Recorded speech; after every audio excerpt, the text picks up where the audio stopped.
আলোচিত ধর্মীয় বক্তা আবু তহা মোহাম্মদ আদনান ও তার 2 সঙ্গীকে রংপুর আদালতে তোলা হয়েছে।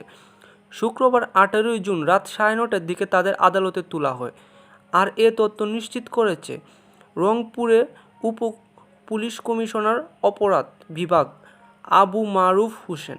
রংপুর মহানগর পুলিশের আরএমপি ক্রাইম ডিভিশনের উপকমিশনার আবু মারুফ হোসেন এ তথ্য নিশ্চিত করেন।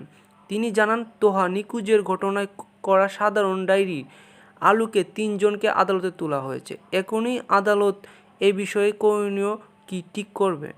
এর আগে পুলিশ জানায়, পারিবারিক কারণে গাইবান্ধায় বন্ধুর বাড়িতে আত্মগোপন করেছিলেন বলে পুলিশকে জানিয়েছে ইসলামী বক্তা আবু তহা মোহাম্মদ আদনান। শুক্রবার 18 জুন বিকেলে 3টার দিকে রংপুর নগরীর চারতলা এলাকায় প্রথম পক্ষের শ্বশুর বাড়ি থেকে তাকে উদ্ধারের পর মহানগর ডিবি অফিসে প্রাথমিক জিজ্ঞাসাবাদ করে একথা জানিয়েছে পুলিশ। গত 10 জুন বিকাল 4টার দিকে রংপুর নগরীর সেন্ট্রাল রোডের বাসা থেকে 3 সফর সঙ্গীসহ নিয়ে একটি প্রাইভেট কারে ঢাকার উদ্দেশ্যে রওনা হন আফসানুল আদনান ওরফে আবু তহা মোহাম্মদ আদনান। এরপর থেকে প্রাইভেট কার সহ তারা নিখোঁজ ছিলেন বলে তার পরিবারের পক্ষ থেকে একটি অভিযোগ করা হয়।